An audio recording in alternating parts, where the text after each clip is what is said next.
ជំរាបសួរបងប្អូនទាំងអស់គ្នាកុំភ្លេចជួយចុច Subscribe Channel របស់ខ្ញុំម្នាក់មួយផងដើម្បីជាកម្លាំងចិត្តដល់ Admin ធ្វើវីដេអូសម្រាយរឿងឲ្យអ្នកទាំងអស់គ្នាបន្តទៀតតោះកុំឲ្យខាតពេលវេលាយូរយើងបន្តទៅសាច់រឿងយើងបន្តទៀតថ្ងៃនេះយើងមកបន្តនៅសាច់រឿងរបស់យើងបន្តទៀតរំលឹកការវិភាគមុន Go Yan So នាងឈឺចាប់រហូតបានស្រែកពាក្យមួយឃ្លាដាក់ Go យ៉ាងឈុននៅចំពោះមុខថាបើឯងចង់រស់នៅជាសម្រាមបែបហ្នឹងឯងគួរតែរលាយបាត់ឲ្យដូចជាម្ដាយរបស់ឯងទៅនៅពេលនោះ Go យ៉ាងឈុនបានសម្លក់នាងដោយក្រសែភ្នែកយ៉ាងកំណាចរសួរថានិយាយម្ដងទៀតមើលមិញបងនិយាយថាម៉េចហ្នឹងសាច់រឿងរំលឹកពីអតីតកាលរបស់ Go Yan So កាលពីក្មេងនាងស្រឡាញ់និងគោរពបងស្រីច្បង Go Ebai ខ្លាំងណាស់ព្រោះបងស្រីធំម្នាក់នេះជាមនុស្សអស្ចារ្យខ្លាំងណាស់ក្នុងវ័យត្រឹមតែ15ឆ្នាំបងស្រីនាងបានទទួលគោលរមៀងជា Sword Phoenix ហងដាវហើយនៅអាយុ14ឆ្នាំគាត់បានបញ្ចប់ការសិក្សាលំដាប់បន្ទុកខ្ពស់បំផុតនៅសាលា Divine Dragon Academy ហើយត្រូវបានតែងតាំងជាមេដឹកនាំអង្គភាពដាវទី5នៃត្រកូល Go របស់ពួកគេគ្រប់គ្នាទទួលស្គាល់សមត្ថភាពគាត់ប៉ុន្តែបងស្រី Go Ebai នៅតែមិនអាចក្លាយជាមេត្រកូលបានឡើយគឺដោយសារតែគាត់ជាមនុស្សស្រីផ្ទុយទៅវិញញាក់ដែលនឹងត្រូវក្លាយជាមេត្រកូលគឺគ្មាននរណាក្រៅពី Go Yang Yol នោះទេកាលពីមុន Go Yan So មិនដែលស្អប់ Go Yang Chun ទេទោះបីជាបងប្អូនកូនម្ដាយរបស់ខ្លួនក៏ដោយម្ដាយរបស់ Go Yang Chun ក៏មានចិត្តល្អចំពោះនាងដែរដូច្នេះនាងមិនមានបញ្ហាអ្វីនឹងម្ដាយគេឡើយប៉ុន្តែអ្វីបានប្រែប្រួលនៅថ្ងៃដែលម្ដាយរបស់ Go Yang Chun ស្រាប់តែបាត់ខ្លួនហើយឪពុករបស់ពួកគេបានជិនបង្ជាមិនឲ្យតាមរត់ឡើយចាប់តាំងពីពេលនោះមក Go Yang Chun ចាប់ផ្ដើមប្រព្រឹត្តអំពើអាក្រក់ដាក់គ្រប់គ្នាហើយថែមទាំងមានពានចចាមអារាមថាគេបានបំពានស្រីបំរើទៀតផងទោះជាយ៉ាងណា Go Yang Chun នៅតែជាញាក់បន្តវេនមេត្រកូលដដែលព្រោះតំណែងមួយនេះត្រូវតែជាមនុស្សប្រុសតែមួយគត់ Go Yan So មានអារម្មណ៍មួម៉ៅដែលនាងនឹងបងស្រីត្រូវគេមូលរំលងទោះបីជាខំប្រឹងយ៉ាងហ្វឹកហាត់ស្ទើរស្លាប់ស្ទើររួចយ៉ាងណាក៏ដោយនាងចាប់ផ្ដើមសព Go Yang Chun ដោយសារតែសិទ្ធិដែលបុនប្រុសមានត្រប់បច្ចុប្បន្ន Go Yan So ចាប់ផ្ដើមមានអារម្មណ៍ភ័យខ្លាចនៅពេលឃើញធម្មពលអូរ៉ាដ៏គ្រោះថ្នាក់ចេញពីខ្លួន Go Yang Chun នាងប្រញាប់ហក់ថយក្រោយដើម្បីបង្កើតគម្លាតសុវត្ថិភាពប៉ុន្តែ Go Yang Chun បានប្រើល្បឿនលឿនដែលនាងមើលមិនទាន់ទិដល់ពីក្រោយក្នុងនាងភ្លាមនៅពេលនាងងាកមកវិញ Go Yang Chun បានដល់មួយកណ្ដាប់ដៃយ៉ាងធួនសម្ដៅមករកនាងតែម្ដងខណៈពេលនោះនៅកន្លែងអង្គុយទស្សនាផាំងអាហេមានអារម្មណ៍ខ្លាចរអាកាលបើឃើញសមិទ្ធភាពរបស់ Go Yang So ដែលនាងអាចហ្វឹកហាត់ដល់កម្រិតផ្កាយ3បានលឿនបែបនេះនាងប្រាប់អ្នកបម្រើ Yubi ថានាងលែងចង់ដើរអួតថាខ្លួនមកពីត្រកូលផាំងទៀតហើយព្រោះត្រកូល Go ពិតជាគួរឲ្យខ្លាចមែន Wungen ក៏បានចូលមកពន្យល់ថាគ្មាននរណានៅខាងលើឬអ្វីដែលបងប្អូនគេវាយគ្នានៅខាងក្រោមព្រោះព្រឹទ្ធាចារ្យបានប្រែធម្មពលរារាំងសម្លេងមិនឲ្យអ្នកមកមើលនោះឬការសន្ទនារបស់អ្នកទាំងពីរឡើយអាហេក៏បានស្ដីបន្ទោបងប្រុសនាង Wuin ថាបងក៏ដាប្រាប់គេថាបងមកពីត្រកូលផាងឲ្យសោះព្រោះក្មេះគេដែលទ្រូលោកប្រធាចាលាវវៃសន្លប់ឯញឹងនៅឯកន្លែងអង្គុយមើល Wuin សង្កេតមើលការប្រកួតទាំងញញឹមហើយនិយាយថាមើលទៅត្រកូល Gu មិនមែនមានតែហុងដាវ Gu Ebai មួយរូបទេដែលមានសមត្ថភាពWuin ចាប់អារម្មណ៍យ៉ាងខ្លាំងលើក្មេងប្រុសម្នាក់នោះគឺ Gu Yang Chun ដែលកំពុងតតាំងជាមួយកំពូលក្បាច់គុនដាវ Gu No គឺ Gu Yan So ផាងអាហេសម្លឹងមើលមុខបងប្រុសរបស់នាងទាំងអាណិតប្រនឹកឃើញសម្ដីបងប្រុសថាខ្លួនចង់ដើរលេងមើលពិភពលោកខាងក្រៅឲ្យសប្បាយឲ្យអស់ចិត្តមុនខ្លួនឡើងធ្វើជាមីត្រកូលព្រោះមិនចង់ឲ្យបងអូនស្រីផាងអាហេទទួលបន្ទុកដ៏ធ្ងន់មួយនេះឡើយខ្លួនសុខចិត្តទទួលតំណែងមួយនេះទាំងមិនពេញចិត្តត្រឡប់មកសង្វៀនវិញ Gu Yan So ព្យាយាមគិតពីកណ្ដាប់ដៃ Gu Yang Chun ទាំងប្រភេទប្រភេទនាងខំថ្មិញរួចទាញដាវដែលពលពេញដោយអណ្ដាតភ្លើងវាយសម្ដៅទៅករបស់ Gu Yang Chun ម្ដងទៀត Gu Yang Chun គិតក្នុងចិត្តថាខ្ញុំយល់ពីការឈឺចាប់របស់បងហើយបងស្អប់ខ្ញុំក៏មិនខុសដែរព្រោះជីវិតមុនរបស់ខ្ញុំពិតជាគួរឲ្យអាម៉ាស់មែនប៉ុន្តែបងនិយាយប៉ះពាល់ដល់ម្ដាយរបស់ខ្ញុំគឺវាលើពេកហើយ Gu Yang Chun បានប្រមូលផ្ដុំធម្មគុលអណ្ដាតភ្លើងទៅក្នុងបាតដៃរួចបញ្ចេញក្បាច់ទះកំភ្លៀងមហាកម្លាំងមួយទំហឹងចំផ្ទៃមុខបងស្រីរហូតធ្វើឲ្យនាងភ្នែកឡើងសបាត់បង់ស្មារតីហើយដួលទៅលើដីសន្លប់ភ្លាមអញ្ញាកណ្ដាលប្រកាសថា Gu Yang Chun ជាអ្នកឈ្នះទាំងអារម្មណ៍ងឿងឆ្ងល់បន្ទាប់ពីការប្រកួតចប់ Gu Yang Chun អង្គុយដកដង្ហើមធំព្រោះខ្លួនមិនបានគ្រោងទុកថានឹងឈ្នះនោះទេហើយក៏មិននឹកស្មានថាកម្លាំងរបស់ខ្លួនអាចធ្វើឲ្យបងស្រីដែលមានកម្រិតផ្កាយ3សន្លប់បាននោះដែរ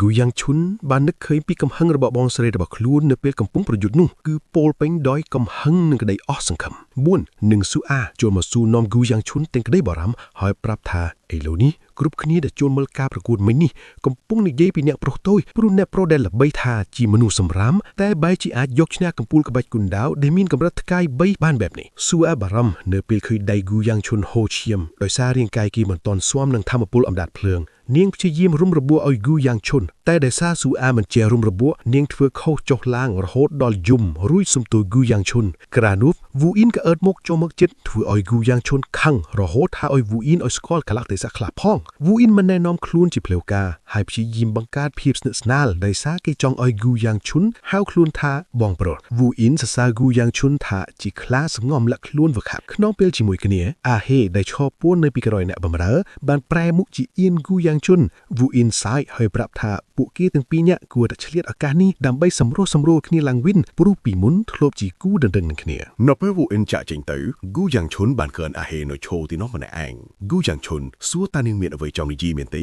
នាងនិយាយទាំងអៀនថានាងចង់សុំទោសរឿងដែលយកកៅអីវាគីកាលពីថ្ងៃផ្ដាច់ពីប៉ុន្តែហ្គូយ៉ាងឈុនបាននិយាយកាត់សម្ដីនាងដោយពាក្យសុំទោសមុនទៅវិញថាគឺខ្ញុំទេដែលត្រូវសុំទោសកាលនោះខ្ញុំពិតជាអាក្រក់និងមិនតន់ដឹងក្តីមែនខ្ញុំពិតជាបានធ្វើរឿងដែលសមនឹងត្រូវអ្នកនាងវាមែនហើយហ្គូយ៉ាងឈុនបានធ្វើឲ្យអាហេនឹងញឹមយ៉ាងស្រស់ស្អាតនៅពេលគេសុខចិត្តទទួលកំហុសគ្រប់យ៉ាងនិងប្រាប់ថានាងមិនចាំបាច់សុំទោសខ្លួនឡើយមុននឹងចាក់ចិនអាហេបានរំលឹកហ្គូយ៉ាងឈុនថាកុំឲ្យធ្វើបាត់វត្ថុដែលបងប្រុសនាងឲ្យសោះហ្គូយ៉ាងឈុនឆ្ងល់រួចលុកមើលក្នុងហបបៅក៏ឃើញផ្លាកសញ្ញានៃត្រកូលផាំងដែលវូអ៊ីនលួចដាក់ឲ្យហ្គូយ៉ាងឈុនដឹងថាជីវិតថ្មីនេះមានរឿងជាច្រើនដែលត្រូវកែប្រែប៉ុន្តែគេត្រូវដាស់ម្ដងមួយជំហានហ្គូយ៉ាងឈុនបានប្រាប់ឲ្យមូអាននិងសូអាចេញនោះណាបន្ទាប់មកហ្គូយ៉ាងឈុនបានសួរសូអាថាតើនាងបានបងរបួសនេះមកពីណានឹងសូអាប្រាប់ថាបន្ទាប់ពីសូអាញ៉ាំដំបៅវាក៏បានជ្រុះទៅលើដៃដូច្នេះហើយទើបវាមានក្លិនបែបហ្នឹងសូអាបានបន្ថែមទៀតថាដៃអ្នកប្រតូចនឹងចាប់ជាសះស្បើយឡើងវិញដោយសារធម្មពលដំបៅនោះហ្គូយ៉ាងឈុនទៀងបងរងូលចោលតែសូអាគាត់ថាកុំបោះចោលអីទុកវាសាយរឿងបន្ទាប់នៅគូគេវិលត្រឡប់ទៅផ្ទះវិញនៅលើរថសេះត្រឡប់ទៅផ្ទះវិញសូអាកំពុងគេងលក់យ៉ាងស្កប់ស្កល់ហ្គូយ៉ាងយុនអង្គុយគិតថាជីវិតនេះប្លែកពីជាតិមុនខ្លាំងណាស់ទាំងរឿងដែលខ្លួនអាចយកឈ្នះបងសេរីយ៉ាន់ស៊ូនិងរឿងដែលសូអាមកទ្វីទីណាបប្រាគេហ្គូយ៉ាងយុនឆ្ងល់ថាតើគ្រាន់តែអំពើល្អបន្តិចបន្តួចរបស់ខ្លួនអាចកែប្រែអនាគតបានច្រើនដល់ថ្នាក់នេះមែនទេ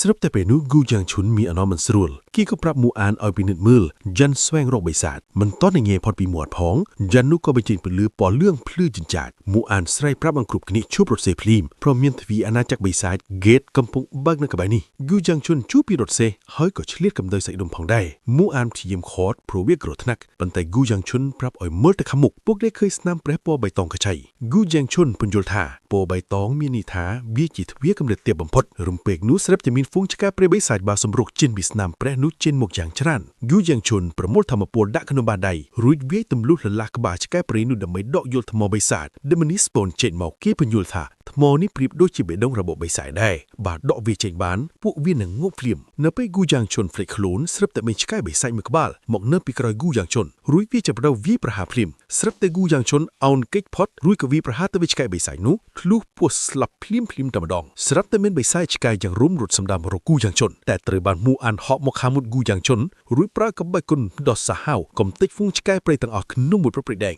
ហ្គូយ៉ាងជុនភ្ញាក់ប៉ាល់យ៉ាងខ្លាំងតើមូអានខ្លាំងដល់ថ្នាក់ងតាមពីកាលទៅក្រោយពេលសម្លាប់បិសាចអស់មូអានបានសួរទៅហ្គូយ៉ាងឈុនដោយក្តីបារម្ភថាតែងាប្រុសយ៉ាងមិនឆាយហ្គូយ៉ាងឈុនតបថាខ្លួនមិនអីទេប៉ុន្តែភ្លាមនោះហ្គូយ៉ាងឈុនក៏ក្រឡេកមើលដៃរបស់ខ្លួនចាប់ផ្ដើមបញ្ចេញពន្លឺបោះស្វាយរំពេចនោះហ្គូយ៉ាងឈុនក៏ស្រែកឡើងដោយភាពឈឺចាប់ខ្លាំងបំផុតដែលមិនធ្លាប់មានពីមុនមកគ្រុតគ្នាប្រញាប់រត់មកមើលគេទាំងភ័យស្លន់ស្លោហ្គូយ៉ាងឈុនស្រែកនៅក្នុងចិត្តទាំងងឹងឆ្ងល់ថាតើមានរឿងអ្វីកើតឡើងចំពោះរាងកាយខ្ញុំហ្គូយ៉ាងឈុនមានអារម្មណ៍មិនស្រួលជាខ្លាំងគេដឹងច្បាស់ថាអារម្មណ៍អាក្រក់នេះគឺជាឥទ្ធិពលនៃវិជាបិសាចសួរឬហៅម្យ៉ាងទៀតថាវិជាស្រូបយកប្រភពបិសាចភ្លាមនោះរូបភាពក្នុងភ្នែករបស់គេចាប់ផ្ដើមប្រែប្រួលពីស្រទាប់ផ្កាសាកូរ៉ាคล้ายទៅជាពណ៌ស្វាយឬក៏ឆាបឆេះជាអណ្ដាតភ្លើងរៀងស្រាយបានបង្ហាញពីការចងចាំក្នុងអតីតកាលមានបរិសម្នាក់កំពុងដកដង្ហើមហត់ខ្លាំងរួចសួរទៅកាន់ហ្គូយ៉ាងឈុនថាហេតុអ្វីបានជាអញធ្វើបែបនេះពួកយើងមិនដែលធ្វើអ្វីខុសដាក់ហែងទេនៅជុំវិញបរិសម្នាក់នោះគឺពោពេញទៅដោយសាកសពដេកស្លាប់រាយប៉ាយពេញទីធ្លាហ្គូយ៉ាងឈុនខាងជាតិមុនបានសួរទៅកាន់បរិសម្នាក់នោះដែលគេស្គាល់ថាជាម្ចាស់ក្បាច់ដើមការីកថាតើនេះគឺជាពាក្យចុងក្រោយរបស់ឯងមែនទេ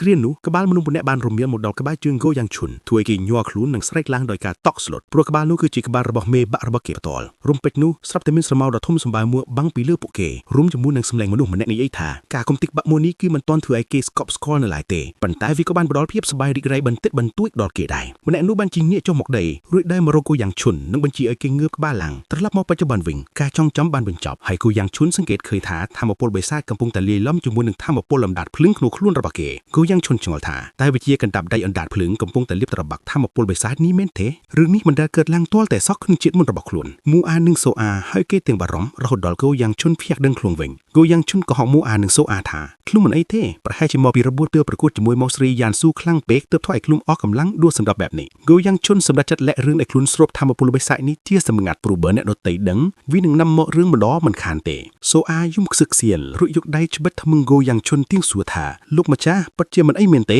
មិញនេះមើលទៅលោកម្ចាស់ឈឺខ្លាំងណាស់គោយ៉ាងជន់ធ្ងន់នឹងការរំខានរបស់នាងរហូតដល់អ្នកបម្រើម្នាក់ទៀតមកអូសូអាចេញមុខអានៅតែបារម្ភនឹងចង់នាំគេទៅរកគ្រូពេទ្យប៉ុន្តែគោយ៉ាងជន់ទទូចថាមិនបាត់ឡើយគោយ៉ាងជន់ពិនិត្យមើលបាតដៃរបស់ខ្លួននឹងដឹងថាធម្មពលបិសាចដែលធ្លាប់មានក៏បាត់អស់រលីងគេឆ្ងល់ថាតើវាត្រូវបានជំរាបឲ្យស្អាតមែនឬយ៉ាងណាព្រោះពណ៌នៃថ្មបិសាចដែលគេកាន់នោះបានប្រែទៅជាស្លេកស្លាំងដែលបញ្ជាក់ថាធម្មពលរបស់វាបានស្រូបចូលខ្លួនគេអស់ហើយគេបានកំទេចថ្មនោះចោលរួចប្រាប់ខ្លួនឯងថាត្រូវតែបន្តដំណើរទៅមុខទៀត